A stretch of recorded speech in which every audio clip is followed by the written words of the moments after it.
Hey everyone, I'm Lexnos. I hope you enjoy some of these best moments and highlights from one of my pro sessions with one of our customers at Blueprint.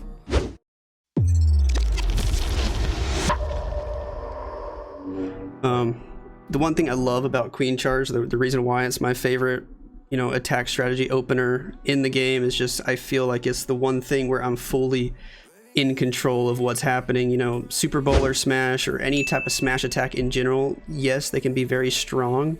Yes, they are in the meta, but I still feel like on most of those smash attacks, you're still kind of relying on some sort of factor that you can't control, whether it's in the middle of the base, whether it's always getting that perfect healer swap, whether it's, something here or there.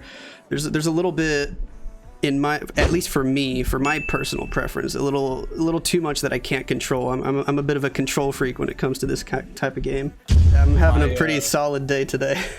So typically on most box or ring bases, I'm almost always starting Queen in a corner, because it's just kind of easiest to funnel that way. So if we look at it, we got 4 corners to choose from. I'm also trying to think right away what siege machine I want to use. Like 7 times out of 10 I'm trying to force a flame flinger, just because if you use it correctly it gets so much value. I see a lot of people, and I'm sure you already know, mostly on Queen Charge attacks, the King's usually just a big funnel troop.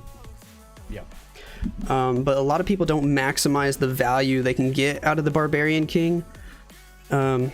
And what I mean by that is they'll often just send the King wherever on the fly to help funnel the Queen, but there's certain things you can do to make sure your King's going to stay alive longer, and it can benefit you in the long run.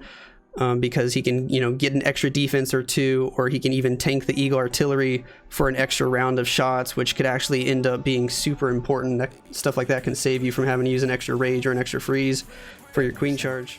So King's going up. He's going to be full health pretty much when he starts attacking enemy Royal Champion. I send a Headhunter right behind to help back him up there. And then when I pop his ability, he's able to get basically just to clear the entire north side of the base with ease. So I'm going to allow Queen to go toward this Eagle. At this point, I'm trying to figure out, is this air defense going to end up shooting my healers? And is there anything I can do about it? The Flame Flinger's stepping up for it, but that Flame Flinger's slow as heck. Yeah, exactly. So it does start shooting healers, so I have to make a decision. Do I want to freeze? Do I want to not freeze? I end up not freezing because the Flame Flinger is about to take it out anyways. I lost, I think, 2 healers, but it's no big deal because in my mind, Queen's already pretty much gotten everything I want her to get. If I want her to get more value, I got to try to get a wall breaker to target this junction, or to somehow target like this. That makes sense. See, I would totally drop the wall break behind her, and then it would target some. Yeah, I would just completely mess it up. And so I figured if I tried to drop the wall breaker like over here, it's gonna either go target like this Tesla, or it's just gonna be dumb and target this random piece over here. Yep. So in order to get this junction to be safe, I'm going to try to time it to where I wait until both these defenses are dead. Gotcha. Okay.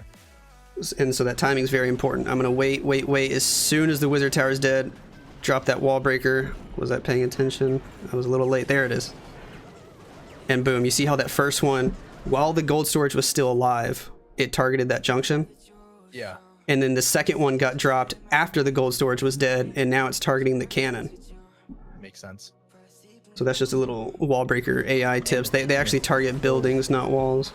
And at this point, I'm just trying to, get that gut instinct of when the best time is to pop the Warden ability. Gotcha.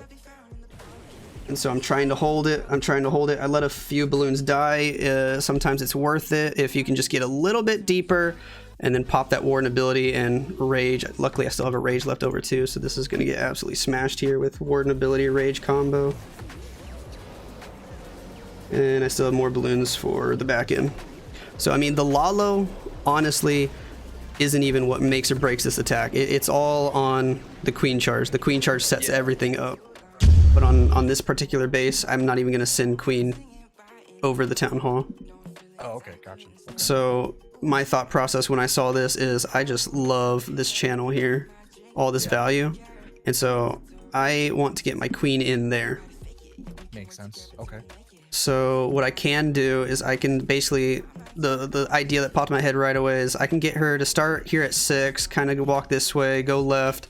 If I get her to go in here, she'll shoot this builder hut just like while she's on this path, right? Yep. So that'll make the invis tower pre-trigger. Town hall is still not awake during all of this. I just wait for the invis tower to wear off, and then I can send king right here to go clear the rest of this. Damn. Okay. And then, so if I want queen to keep pushing into this channel, all I need now is a plan for the left side funnel. So queen's in, drop the flame flinger, a couple sneakies on the left, just some basic funneling. Healers on the queen. And I'm always trying to be efficient with my first rage. A lot of people will drop the first rage too early.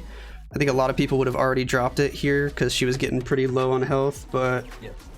I noticed it's just one cannon, just one expo. She can get that cannon in time and she's okay for now. Again, I think a lot of people would right now think, oh my gosh, Yetis, queen, healer, we're fighting scattershot enemy queen. Let me rage all this up and we'll get extra value. Yes. In my opinion, that's a wasted spell.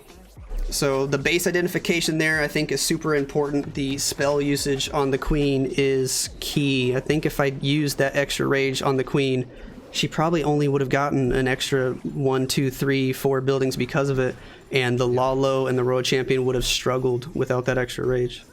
That makes sense. That's insane.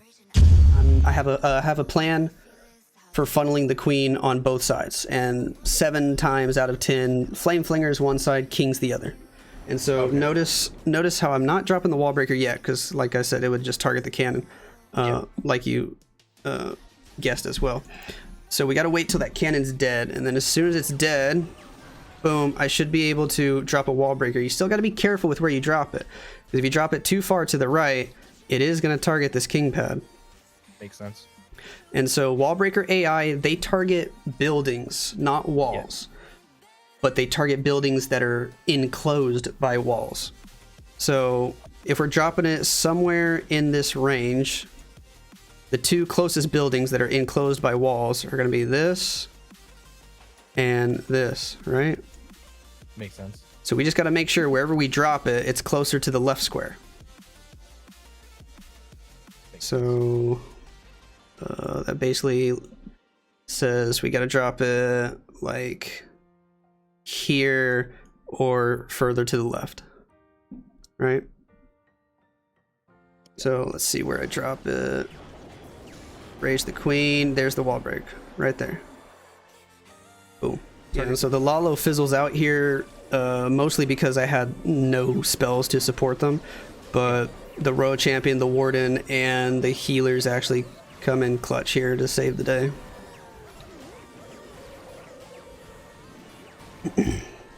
Yeah, so any questions on all the things we covered today? Oh man, that is just gnarly. No, just mind blown, dude. Like, this is awesome. Awesome. Well, I hope you were able to learn something good. My recommendations are start practicing it. You know, it's one thing to sit there and watch other people do it. In my opinion, you really catch on to the information so much more by practicing it and putting it into action, trying to get a feel for it, trying to get a hang for it. You know, if you're not comfortable with doing it in Legends yet, that's okay, but just start doing, you know, a ton of friendly challenges. Try out the army, attack all your clanmates' bases over and over and over again until you get the feel for it. I hope you enjoyed it and learned something new today. If you want to book a private coaching session for you and your clanmates, you have the link in the description down below. Check it out.